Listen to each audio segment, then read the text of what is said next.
Gators Breakdown episode 82 is ready to go. Suspension fallout, fall camp latest.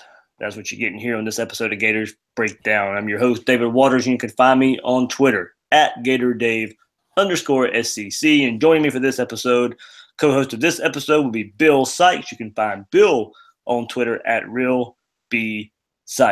Bill, I think we decided we would do a podcast about Game of Thrones tonight since, we didn't want to talk about the bad news over the weekend. What do you think about that one? I think we might end up like some of the characters on Game of Thrones if we do that, Dave. You're right about that. Joe and I had a podcast yesterday, kind of an initial immediate reaction to the suspension there. But of course, our normal Monday night show here that we'll put out. So we definitely get your thoughts on what happened over the weekend and all that. And, Bill, I just can't stress enough, there was a reason, and I mentioned this in the podcast yesterday, you, I, and Joey, got together. We heard about all this stuff early Saturday morning. We sat on it till all the info came out because info was flowing from everywhere. We knew some of it was accurate. We knew some of it was not accurate. We knew some of the players involved. We knew some of the players that weren't involved.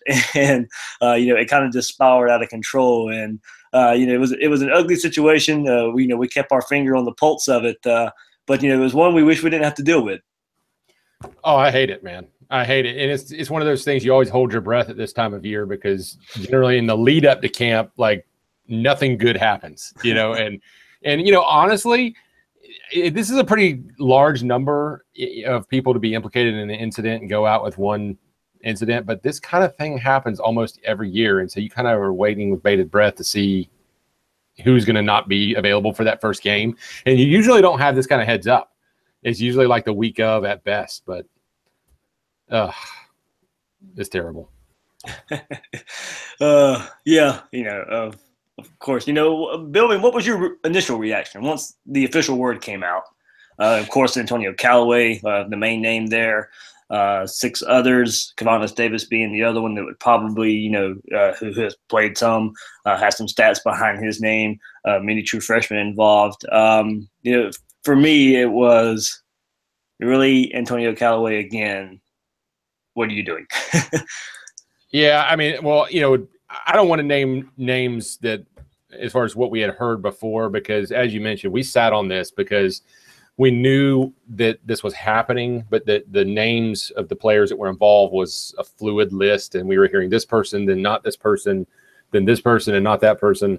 I'm just glad that some of the names of those who are innocent, so don't need to be mentioned, are not involved, because it would have been crippling to the program. And that is not to make light of the loss of 7 players from the football team. That's a chunk of your football team, especially when one of them is perhaps the most talented football player on the roster, in Antonio Callaway. All things considered, once it finally came out, it was almost a sigh of relief. Like some of my followers said the same thing, considering how bad the rumors were. That said, I don't like the idea of losing Antonio Callaway, but goodness gracious, man, here we go again. Yeah, that's right. We'll dive into what Jim McElwain had to say in his press conference today. The story's not dying down anytime soon. Of course, it's out there everywhere now. We will get into fall camp, as I mentioned.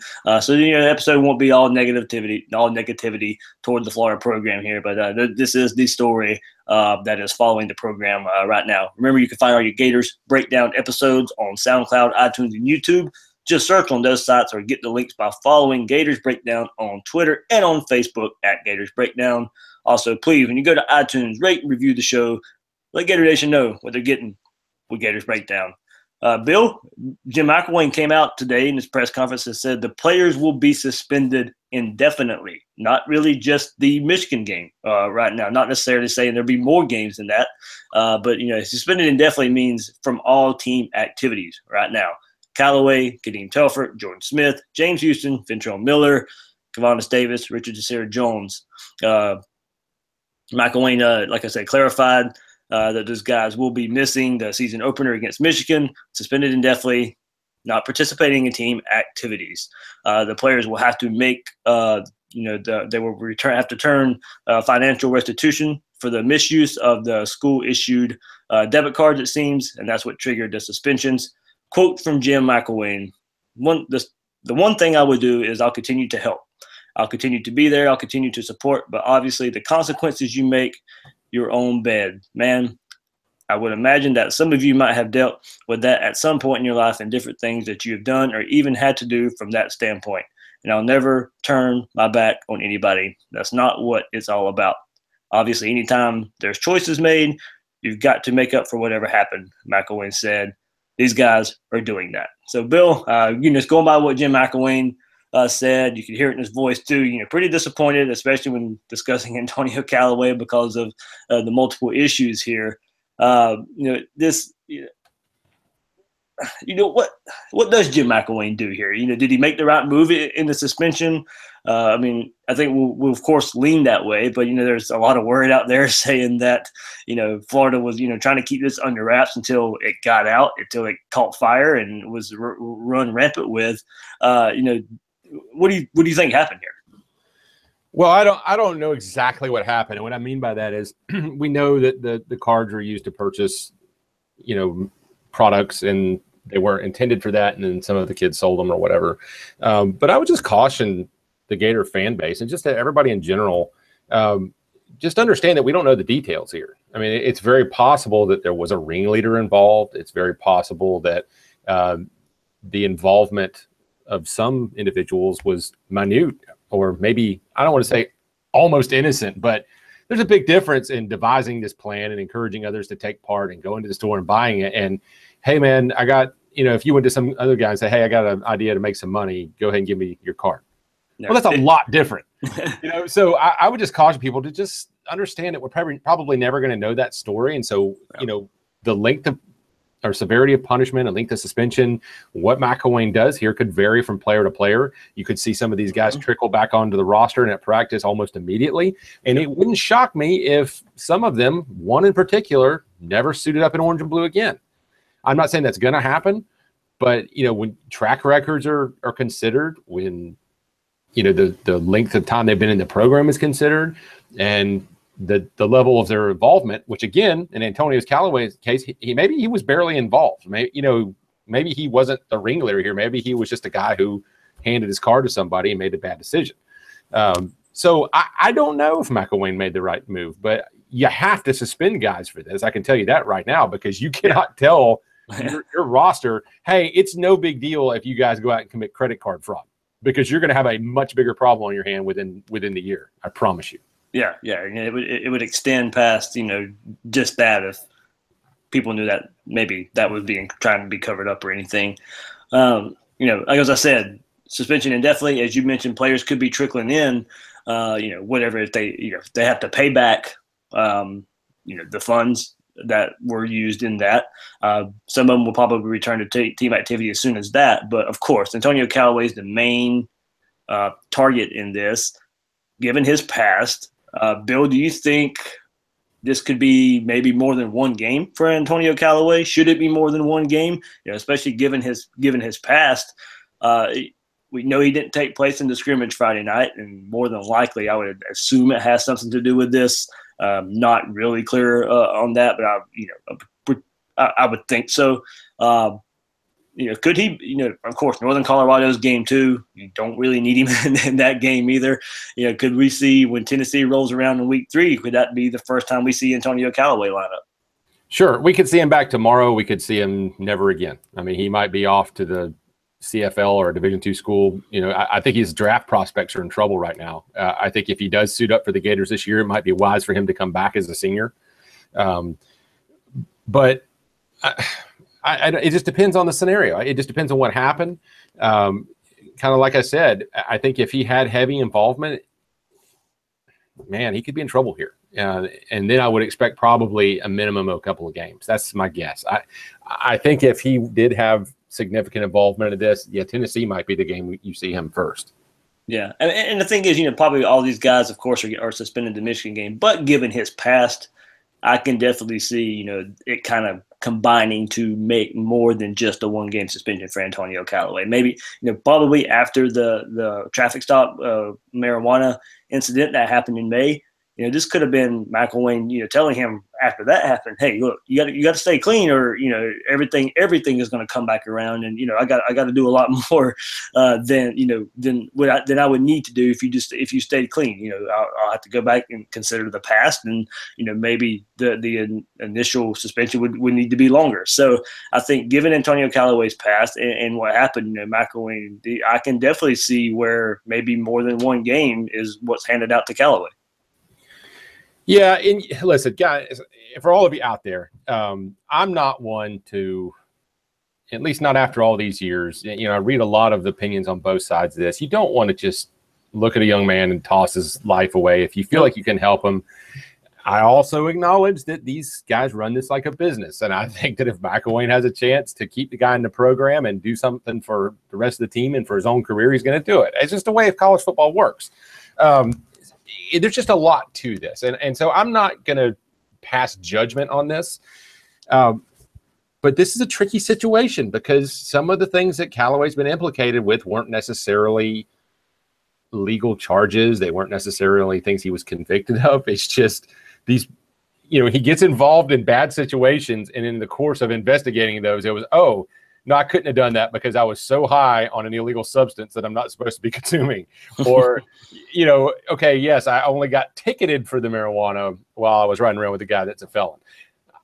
Okay, I'm not in judgment of him at all.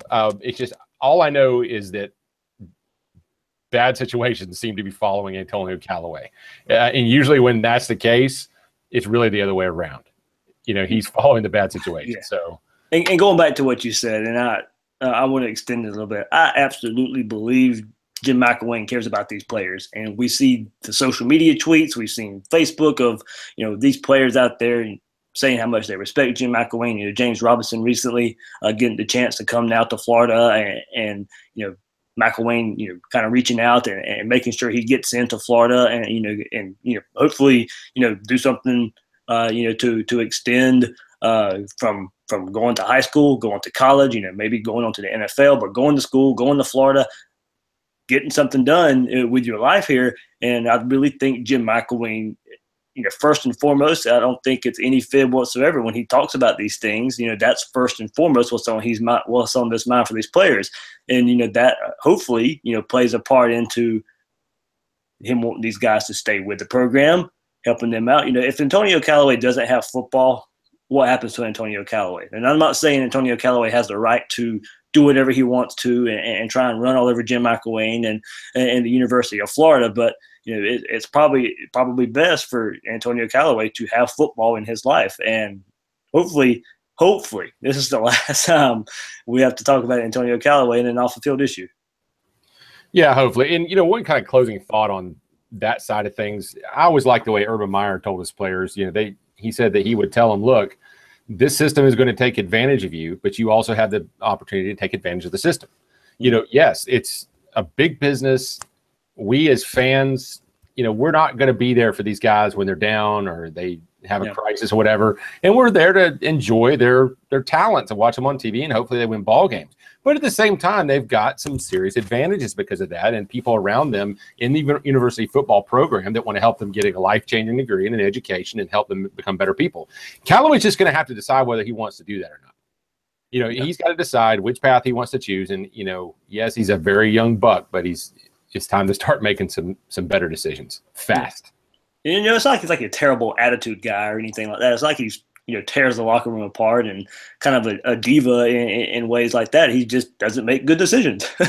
Right. Yeah. And I even disagree with Joey because I always got to throw that out there. But, as far as like the guy that was the felon that was riding around with, we don't know what connection they got, man. And I when I was growing up, there was people that I knew that, had checkered past and stuff. And sometimes it's hard, whether they're family or whatever. But you got to, at some point, man, you got to say, I'm either here as a business decision and a business career, or I'm willing to just do whatever and see where it goes. Bill, what does it mean for Michigan? This next game's now 3 weeks away, less than 3 weeks away. We were, looking forward to this game in Dallas, to where, Florida hopefully is at full strength, where whoever's playing quarterback has a full assortment of weapons. We don't think the loss of Antonio Callaway, this is the one position that if Florida could lose a good player, there are good players behind him. Granted, not as good as Antonio Callaway, but the depth there, the opportunity for these young guys to come along, Tyree Cleveland, Frankie Hammond, wow, Josh Hammond, Freddie Swain, Dre Massey, Brendan Powell, to come along and do something here. And as I mentioned this with Joey yesterday, if Florida has good quarterback play in this game, I don't think it matters. If Florida has bad quarterback play in this game, that's where you might miss Antonio Callaway. Yeah. Let me tell you what I don't like first. First, I'll be the negative Nelly, and then I'll be the sunshine pumper. Because there's something I do like about this. But here's what I don't like. Antonio Callaway was one of the few things on the team, not things, people on the team that we really could count on as far as we know what we've got here. Yeah. He was, a foundation of the offense. Now, Scarlett is another one. Yeah, I mean, like, there's no potential or anything. You know what you're getting. Right. But you lost almost all the original starters from the beginning of last year. Yes, I know the young guys got good playing time, but there are so many questions around this football team right now. Who's going to be the quarterback? Is this offensive line going to take the next step? Could these other young wide receivers emerge? Are the young defensive tackles going to be able to provide depth? Are the young linebackers going to be as good without the other defenders around them? Is the secondary going to hold together? It's question after question after question. And I do not like rolling into a season, and especially not the start of a season against Michigan in a situation like that. Now, I'm not saying we don't have, reason to believe there's some serious positives coming out of those things. I just don't like all the question marks rolling into a quality opponent to open the season. Now, here's what I do like. Michigan's got just as many. The hype that surrounds this game on their side is built on arguably more questions because of all the production they lost. They lost a tremendous amount. So I still feel pretty good about the game. I still think it comes down to, like you said, it's going to be good quarterback play and winning at the point of attack on both sides of the ball. If the offensive line plays well, if our defensive line plays well, and the quarterback plays well, you're going to win the ball game. Yeah, I agree. So, agree with that. We know we got plenty of time to talk about the Michigan game. As I said, a little bit less than 3 weeks away. Especially the week leading up to the game, we'll definitely break it down some more. But Bill, anything else about the Michigan game and these players that are not going to be in of what this could, of course, linebacker depth now takes a little bit of a hit. I don't think we were expecting big things out of James Houston and Ventrell Miller, but Florida doesn't have a lot of depth behind Reese, Moon, Colin Johnson now. He's banged up some more too. So, Florida's got to stay healthy at that linebacker position going into this game. Man, yeah, I put that question out, which we'll get into those answers a little bit more. But as much as we're talking about Antonio Callaway in the receiver position, it's pretty good. Yeah. At least potentially, we think. We got Massey back, and you got Swain and Hammond and Cleveland, Tony, all of them. Okay, but at linebacker, this situation got really dicey really fast because you were already replacing your starters. You've got David Reese, who's a second-year player, Voshawn Joseph, who's a second-year player, and then Kylan Johnson, who was kind of like your veteran stalwart there as a third-year player. And even McElwain kind of said in his press conference, yes, he's seen as an extra now because of how banged up he usually is. Yeah, this is what McElwain said about Kylan Johnson, who came in as a hybrid safety linebacker. He said Kylan Johnson has a history of bumps and bruises, so maybe we have to start looking at him as a bonus rather than a person you're definitely counting on. Yeah, I didn't like hearing that today after what we heard about some linebacker depth now.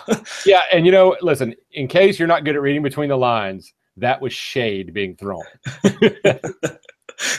So, and that's your Sam linebacker. And I've talked a lot on the show lately about, will we see nickel? Will we see more 4-3?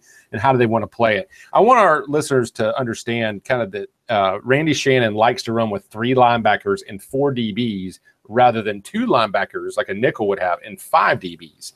But what he likes to do is recruit these guys like Kylan Johnson, guys like Jeremiah Moon that can run. They're big, they're fast. Yeah. They can come down on the line of scrimmage and support in the box, or they can cover if they need to, especially if you get a flex tight end or whatever. And so he wants Kylan Johnson in there to be that Sam linebacker along with Jeremiah Moon. But suddenly, one of the 2 guys you could really count on there is gone. And then some of the depth you were counting on at linebacker from these freshmen, Ventrell Miller, and the redshirt freshman, James Houston, that's gone. Well, now you're back down to Christian Garcia at middle linebacker, and Rayshad Jackson, who hasn't shown a lot yet at the will. They're paper thin and super duper young at linebacker now. This might be the diciest position on the team at the moment. And playing a team like Michigan who's really going to come in and pound the ball, these guys have got to be physical, and these guys have got to be physical for 60 minutes, or of course when they're on the field for defense. But these guys are going to have to bring it, and hopefully stay healthy, and they'll be ready. Don't get me wrong, they'll be ready. It's just a matter of staying healthy, keeping your head in the game. They're going to probably be pretty tired toward the end of that Michigan game. So we got a close game here. That's maybe when depth can become an issue in that fourth quarter when, Michigan, they're going to be wanting to pound the ball. I do believe. I think that's what Jim Harbaugh first and foremost wants to do. So those linebackers in that front seven, but hopefully this defensive line comes out and dominates and gives those guys a little bit of a break. But that's where you could see, fourth quarter of that Michigan game. Luckily, first game of the season, fatigue shouldn't be much of an issue. But if Michigan can get the game plan they want and they can sit there and grind it out, you're going to see what these guys are made of in the fourth quarter of that game. Well, a month ago, we would have said, well, no worries. Marcel Harris will be up in the box to help. You're a big 215-pound safety. Well, not so much. So they're going to have to get a big game out of the safeties in this game. They're going to have to be Johnny on the spot in the box. And the linebackers are going to have to stay in their lanes, and run support. And then, hey, I'm going to tell you something, man. Those freshman defensive tackle are going to have to play. They're going to have to play, and they're going to have to play well. Agree there. Bill, I knew you threw out a question today, so I'll let you get to those answers. I threw out a poll started yesterday, and of course, I do know when I throw out these polls, most of my followers are Gator fans, so this is a Gator lean, but it is to get Gator fans' thoughts about what's kind of going on. Some Michigan fans jumped in late on this poll, so it kind of equaled it out probably a little bit. But I asked yesterday, does the suspension of Antonio Callaway change your pick for Florida versus Michigan? 68% out of 916 votes said they're still picking Florida. 22% said they're still picking Michigan. 2% said they're changing their pick to Florida, and 8% said they're changing their pick to Michigan. I like the 2% that are like, oh, now Florida's going to win. That was a joke. People were saying they have fat fingers and actually accidentally clicked on the wrong results or wrong answers. So, that's probably where a lot of that 2% came from. But we had some good and it's a good back and forth there. Kurt Searcy, he's an FSU fan, but he likes what we bring to the table, and he's not biased in his thinking too much there. He says, I think having Antonio Callaway makes the UM defense dedicate more eyeballs to him, so other receivers can get open. I mentioned that yesterday on the podcast too. He goes, this makes Florida's task a bit tougher on offense, and I still think that's a really good point. It's not the fact that you're missing Antonio Callaway. And, Bill, I know you brought this up when we were talking about the secondary, when we were talking about Marcel Harris went down. You're missing Marcel Harris along with all the rest of the defenders. Now Antonio Callaway out against Michigan. Now you're missing Antonio Callaway and Tyree Cleveland. Now you're missing Antonio Callaway and Brandon Powell. It's kind of a chain reaction, and it trickles down to where, luckily, as I mentioned yesterday, Florida has 3 weeks now to figure this out, and it's not the week of the game. I would have to believe these coaches will come up with a game plan to where Tyree Cleveland, Dre Massey, those guys, hopefully can stretch the field and leave those underneath crossing routes that Florida loves to run so much. Hopefully offensive line protects the quarterbacks that they need to, and this offense can be on full display.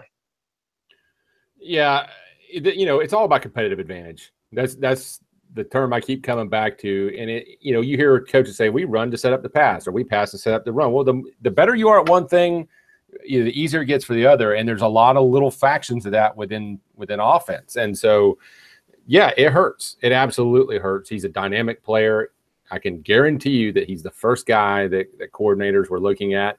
Yeah, they're going to look at Cleveland with his 98-yard catch and his speed and his size, but not like they were with Callaway, at least not yet. Hopefully the running game gets going, and I still think that may be a huge key to this game because they, really that was statistically worse than the passing game last year. But yeah, it's going to hurt. Let's not pretend we're going to shrug that one off. I mean, there's a lot of good receivers, but at least initially, Michigan is going to challenge differently now. Bill, here's one thing I just kind of thought about. It just kind of popped in my head. If Florida can't get the running game going, the offensive line comes out, again, and they struggle to get running lanes open for Jordan Scarlett. I think we don't have much questions about Jordan Scarlett. It's can the offensive line help Jordan Scarlett? I think that's where it comes to. Are we confident enough without Antonio Callaway that Felipe Franks, Luke Del Rio, Malik Zaire can get the job done? Because I think we know if Florida's going to win this game, there's going to have to be some big plays in the passing game. I have my doubts Florida's going to be able to run it down Michigan's throat on that defensive line. Okay. Okay. And we got plenty of time to think about this. Fall camp's only been 1 week, so I'm gonna give a quick answer. Short answer is, if they don't get the running game going, they're going to lose. They're going to lose, but they don't necessarily have to do it pounding Scarlett between the tackles. Yeah, they last year had a lot of success on the perimeter. They could get creative with Tony and with Zaire, and the option game could be a bigger part of that, to where there is a scenario where Scarlett only has 50 yards rushing, and because Michigan keys on them, and Florida makes them pay, especially in the read option game and on the perimeter. Yeah, it's like I said, we'll dive in more to the game there. It was just something that popped into my head quickly there. We're chomping at the bit to talk game. Yes, yeah, especially after this week. Yeah, I'm just ready to get some games. Come on. You want to talk about our follower question for the week? Yeah, there you go, because I knew you threw that out there. So yeah, this is what I asked on Twitter earlier today. I said, okay, guys, with the suspensions official now, which Gators will emerge to contribute versus Michigan? Responses will be discussed tonight. Well, now I'm going to discuss those responses. Now, just like we discussed wide receiver out of the gate, because Callaway was such an obvious contributor, a lot of people astutely mentioned wide receivers that could emerge. Jay Russell at TV85 says he's going with Cleveland and Robinson. Since Callaway's the only starter gone for game one, I'm only focusing on that position. Makes sense to me. I like that you pick Cleveland and Robinson. They're big X types. Yep. It makes a lot of sense. Oliver Berry said the same thing about Tyree Cleveland. He said he'll be a go-to wide receiver. At JAB2375 said he thinks Massey goes off. Ty Brody said Hammond, Swain, and Massey. Chris Anderson said the same thing about Massey. And Nick Frame even said he felt like Powell probably feels disrespected and he could be the guy.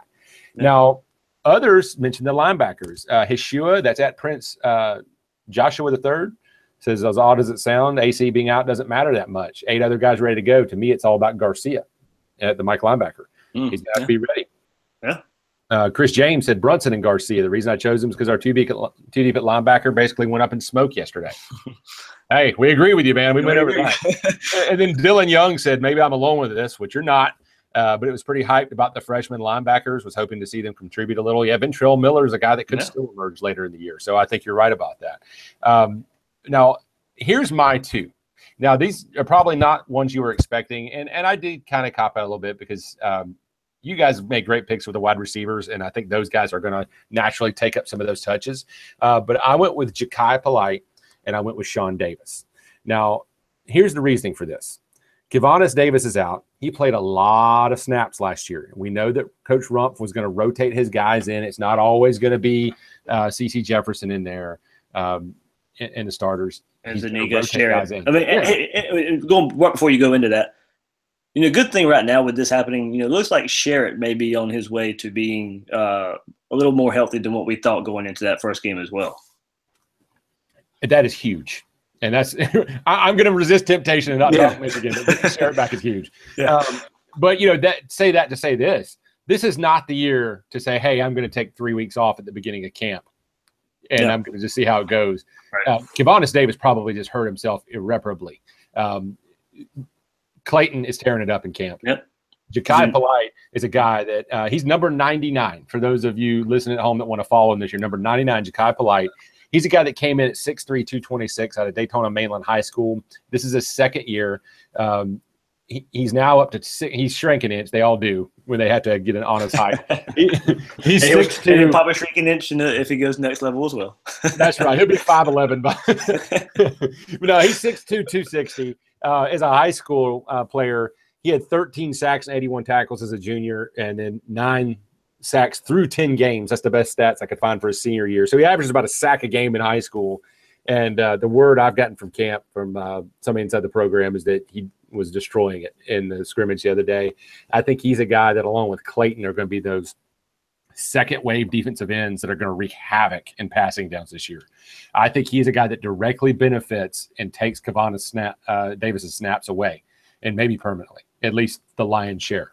The other guy is Sean Davis. Now, I promise you, I picked this out. Yes, you read my mind. I was about to give you full credit for this because I know we were talking about hot names that we could talk about, for picking players that could be breakout players going into camp. And, Bill singled out Sean Davis last week before, a lot of the reports today coming out saying how much playing time he's actually getting in camp. Yeah, well, guess what, guys?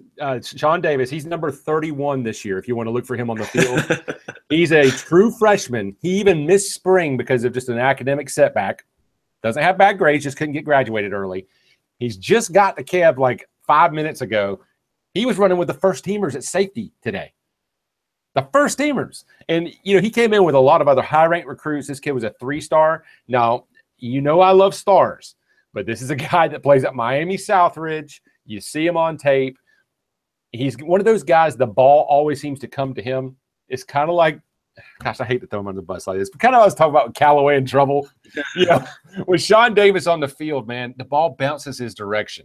But usually that's a guy that's got football smarts and is putting himself in position. He's solid in the running game. He plays with violence. He strikes.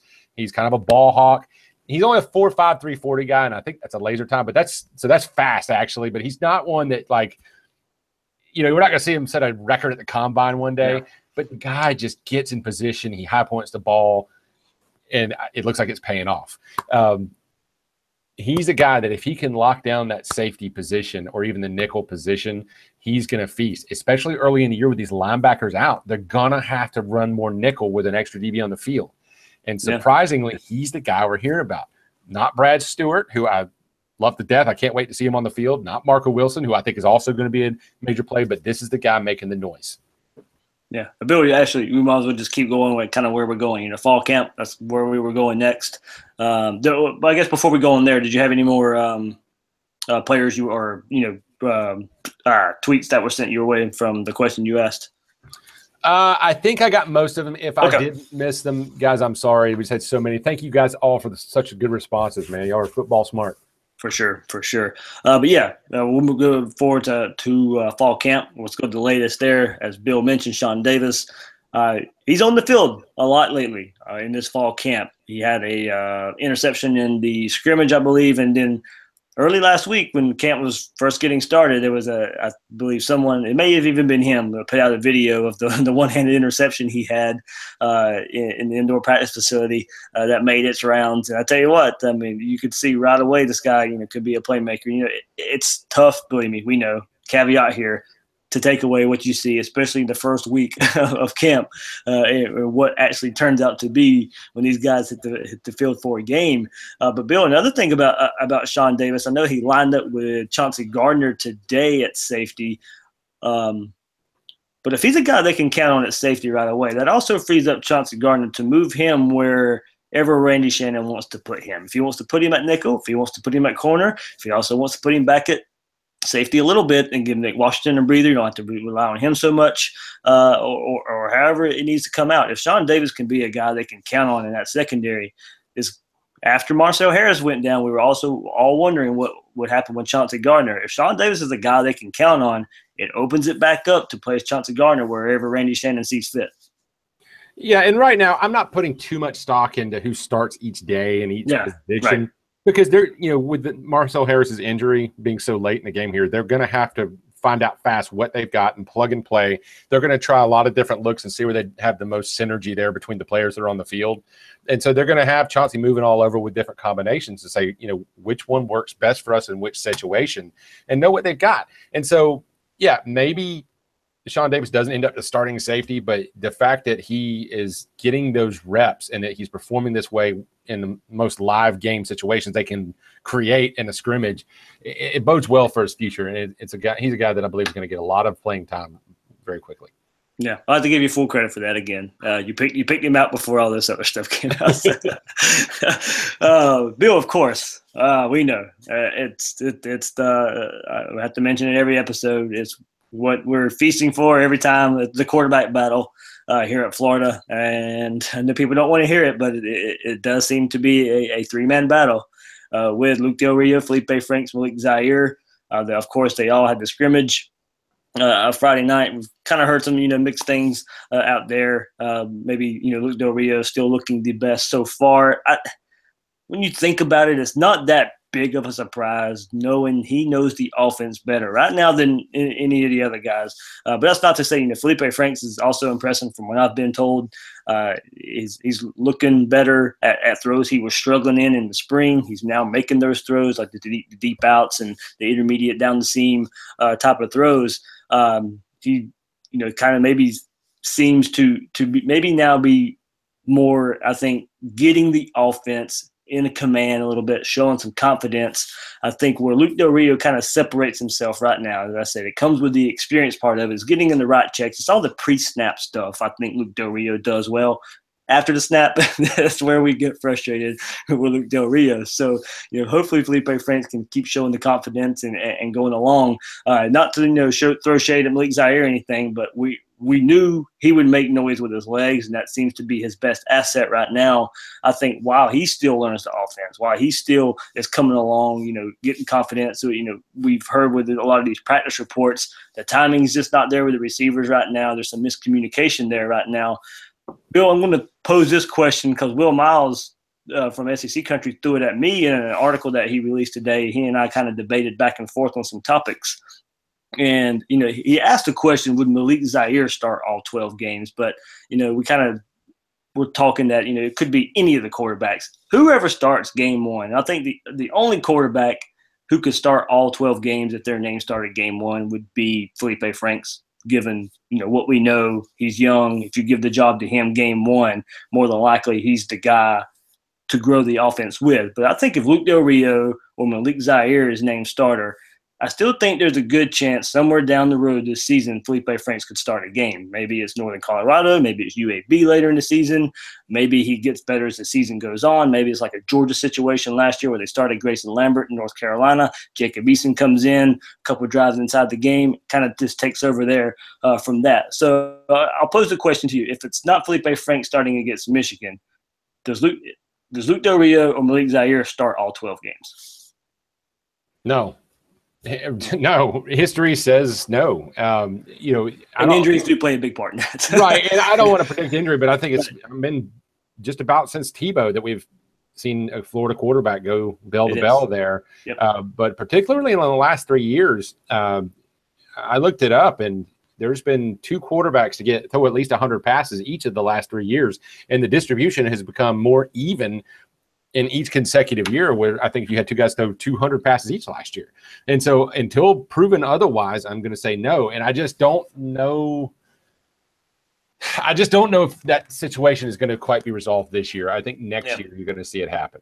Right. I think you'll see the guy take the reins. Now, I think, like you said, the most likely one to go bell to bell is probably Franks if they decide to bite the bullet. And, hey, listen, there have been some voices out there saying that he is turning the corner, that he's stepping forward, the arm talent is taking over, and that he is creating separation from Del Rio, in which he should, and Zaire, again, which I think he should. Look, what we're hearing right now, and Thomas Goldkamp, I believe, wrote one that wrote it on 24/7 Sports, Gatorbait.net. It's a great article that kind of breaks down the positives and negatives, the pros and cons of each one of these 3 quarterbacks. And like you said, Del Rio is really good at knowing this system, getting guys lined up, executing the play, because that is a big part of it. If you can't get guys in the right position, if you don't know which way they're running in the route tree in different situations, you're going to throw more picks. Then he said Zaire doesn't know the playbook that well. He looks like a guy that just showed up to camp, and maybe it was a little naive of us to think that he was going to be seamless or anywhere near seamless and picking that up and going. Going back to it, that was my big worry when we had all this can he come in in August and be ready by game 1 to be a starting quarterback? And he shouldn't be able to do that fast. Yeah. You know, and that's what we always kind of said, is that we want Franks to be the guy, because it shows that you don't have to rely on a guy that just showed up and worry about his mental mistakes because he doesn't know the playbook. Yeah. You know, and then Franks, they say, does have the best arm talent of the bunch, but he's still making some errors on his throws. There's some accuracy issues. So we'll see. Right now, we're hearing positive things and some negative things about any of the three of them. I don't like it being this muddy at this point, but we could see them roll with multiple quarterbacks. What do you think about that, Dave? You think maybe they go with a two-headed monster there? Oh, man, you're in my mind. I was going to ask you that. If Franks is announced starter, if Franks or Del Rio's announced starter, I absolutely think you could see a two-headed quarterback going into the Michigan game. You get into the red zone, or it's a third down and short. You know, we were thinking before Zaire came in that may be where Kadarius Toney fits in from what we saw in the spring, and I still think that might be a point where, I mean, Jim McElwain even said in his press conference that he's pointing out the playmaking ability of Kadarius Toney. But going back to the quarterbacks and the three-headed monster that we're talking about here, if Franks or Del Rio is announced starter and there's a third and short, and, you know, I don't think there's any problem whatsoever rolling Malik Zaire in, and you know, he's a big bodied quarterback who can get the, you know, tough yards on he can roll out, run pass option. You got a receiver that's not open, a tight end that's not open. He can run for the first down. Or you're in the red zone where we know Florida has struggled. This may be where you can get a package together for Malik Zaire, and he can be the difference in the red zone, especially if Del Rio and Frank struggle in that area. I don't think it's out of the realm of possibility. And I don't want to make it sit here and sound like Florida brought in Malik Zaire only to be a third down option and a red zone option. No, he's here competing for the starting job. That's not what I mean at all. You know, this is only the first week. It kind of expected him to be behind the 8 ball a little bit. When we get a couple more weeks down the road, maybe it all starts clicking. But for right now, for what we're discussing and what we're talking about, I think a two-headed monster at quarterback, to what everybody wants to point to, the Leak Tebow 2006 year, I think you can see a little bit of that. Yeah, and to be fair, you know, Leak Tebow is a little different scenario, because you have an all-time great Gator in Leak in there, but then you get Tebow, who's an all-time college football great, and you got to find a way to take advantage of the upside he had. Even though it was limited as a freshman, it was also extreme. And not only that, it was a perfect system fit for Urban Meyer's offense. That's exactly right. That's the other thing, is that's where he wanted to go, and to fully take advantage of what Urban's wheelhouse could provide, they had to do that. So this is different. This is McElwain has searched the four corners of the earth to find a quarterback. I mean, let's be honest. He's done it through recruiting with Franks. Now he's done it with the grad transfers. He's trying to find a guy. And so while they have varying skill sets, it could be advantageous in a different way. Maybe as you've got a young quarterback like Frank's developing, you know where his strengths and weaknesses rely. Like Goldcamp wrote that he has a gunslinger mentality, and that could get him trouble early in his career. Well, in the red zone, you can't afford those mistakes. And so, like you said, maybe they bring in Zaire, especially inside the 5 or 10 yard line, where the added dimension of his legs may give them a better chance to score. And that way they can kind of protect and shield and develop Franks if he turns out to be the guy, and keep him in good situations. Yeah, I agree. It's I really think it's possible this early in this season. You know, I think we'll definitely see multiple quarterbacks. Like I said, unless Franks is named the starter, I don't, and unless he struggles, I don't think they pull him. But if he's named the starter, I just think it would be his job to lose at that point. Yeah, and I'm hoping that Franks takes control of the job. That is nothing against Del Rio. That is nothing against Zaire. No. I love the narrative that McElwain found a guy in recruiting, and that this high 4-star quarterback, seizes his talent and makes the most of it. Yeah. Bill, because I know you're a big Juwan Taylor fan. Not practicing, leg injury right now. Does Tyler Jordan kind of scare you at the right tackle spot? Yeah. Now, okay, Tyler Jordan is a guy that kind of reminds me of the role that Drew Miller kind of was brought in to play. He's a guy that, he doesn't have that extreme height like Stone Forsythe. He's not an obvious tackle. He could play probably every position on the line.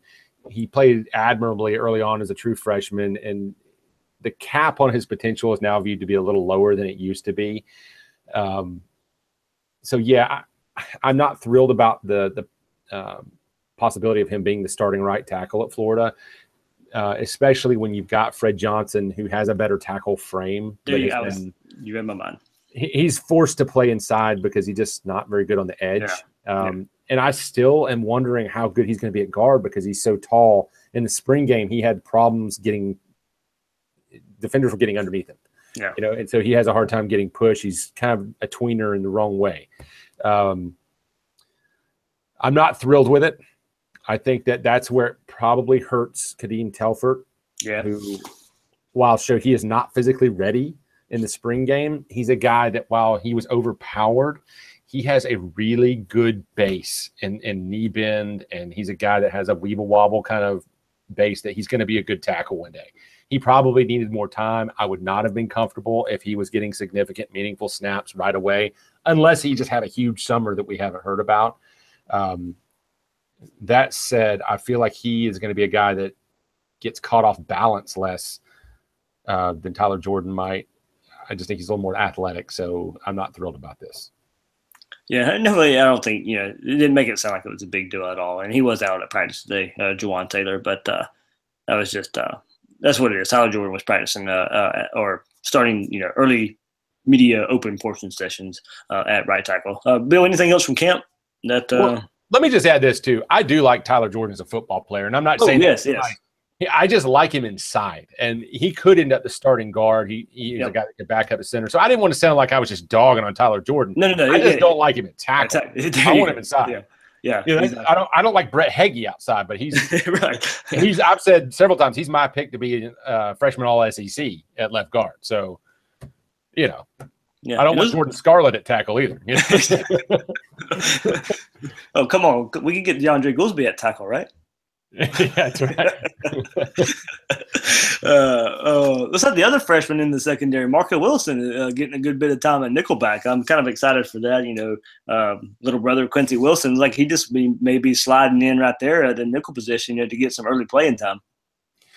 Yeah, we've heard good things. Like we talked about, I think a week ago, the guy came in ready to play just like we expected. You knew he was going to be coached up and ready. He was going to be mentored and tutored, and his dad was involved. He's probably about as close as a can't miss as you're going to get, other than the injury he was coming back from. But apparently that hasn't slowed him down at all. I think he's going to be in the mix. And as much as we talked about Sean Davis, I think that he could get a lot of snaps. I think Brad Stewart's going to get a lot of snaps. You could see some of the Edwards or who was the other? Henderson could even find his way on the field. He might be the most athletic DB they brought in this year. So they did really well in the secondary. Oh, and another one, nobody's really talked about this guy because he was a later addition, was low rank, but Donovan Steiner is a guy that has drawn some good reviews. Who was it that I think it was Lamicall Perrine singled him out like the first day or so of practice and said he was a guy that looked like he was going to be a good one. Oh, definitely good to hear there. I'm excited the way Jim McElwain talked about Kadarius Toney. I mentioned that earlier. I think he is a guy who can be a difference maker with the ball in his hands. I know we've seen limited in what he did in the spring game at the quarterback position, going against a lot of the backups there. But there's some videos that's been floating around out there too of him taking and housing some, quarterback keepers and whatever. And Darius Lemons, I found it on Facebook there. He's been sharing some videos of camp videos of him. And I tell you what, that boy's going to be a tough runner. He can take the handoff, and he is a north and south. I want to hit somebody in the mouth type of runner. He is shrugging off tackles in camp. And I really like what I see. He has no problem. It's kind of hard to tell who he's going against in those videos right now from what I could tell. But he has no problem getting through that front seven and really getting, 7, 8, 9 yard 10 gains, and even, getting to a second level and just laying the wood on somebody. Yeah, I'm excited about him and Malik Davis and really the future of the running back position at Florida. Now, I always like it when you have a bigger back there too. But they got that coming in with Pierce, and so between Pierce being the muscle there and Clement and Davis and Lemons providing a good amount of speed, that position's looking much better in the future. I don't want to say much better. It's really good right now. But the outlook of it keeps getting better is what I'm saying. Yeah. I mean, I love Florida's running back. Yeah, I know what you mean. I love Florida's running backs. It's just they need some help from this offensive line, and hopefully, Yeah, and you we've got to talked keep enough bringing them about it. in. You got to keep bringing those guys in on a conveyor belt because when you have a good back, they're going to leave in year 3. And so, but that was the position that was looking a little sketchy in recruiting a few months ago, and now suddenly it's looking really good. For sure, for sure. Anything else, Bill?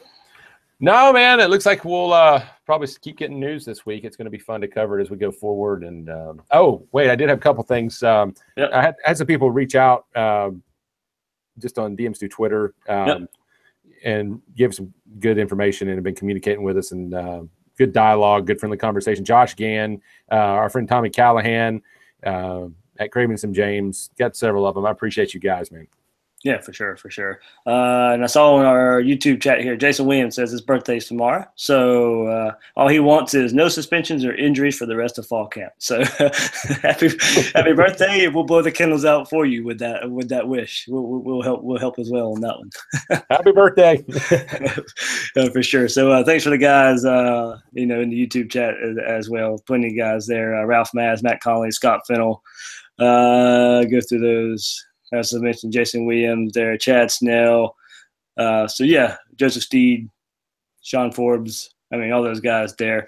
Thanks for joining us on the YouTube chat. Those guys have a pretty good conversation while we're going on live here. So it's hard to go back and forth and try to and read and go back and forth with what they're saying and go on what we're saying. But I'm glad those guys, they're pretty much here every week having conversation off to the side with us there. So thanks for listening and chatting with all the other YouTube followers. Yep. And guys, we really do appreciate the dialogue, and we want to be the people's podcast of the Gator Nation. And we want to have a dialogue with you guys as a conversation. So please keep hitting us up, man. And please rate us on iTunes and subscribe and follow us on Twitter. For sure. And keep up with us on Twitter and Facebook and stuff. There'll be a little bit of schedule changes coming up because just some personal work things going on with schedules changing and Bill moving and getting all that figured out. Joey's having a baby, so he's doing dad stuff now to be his second kid, and I got some work stuff going on where my schedule's going to change a little bit. So there'll be some changes where our usual Monday night episode might be a Tuesday night or something like that. But later this week, Will Miles and I will kind of look down the schedule and break down all 12 games as much as we can for the Gators. How it looks going into the season and fall camp. Yeah, I'm excited about it. We should have a fun season this year. I'm glad Will's on board with us too. For sure. Will will join me every Wednesday previewing the upcoming opponent for the Gators. So, as I mentioned, we'll be having about multiple episodes from here on out until the not say the end of football season, but I think recruiting season kind of was a lot busier than I thought it would be last February. So it will be multiple episodes a week for a while here, 2 to 3 episodes a week. Definitely once the season starts, 3 episodes a week here on Gators Breakdown. So be on the lookout for that. Bill, anything else, man? No, man. Go Gators. Go Gators for sure. So remember, you can find Bill on Twitter at RealBSykes. I'm your host, David Waters. You can find me on Twitter at GatorDave_SEC. Guys and gals out there, thanks for listening to this episode of Gators Breakdown.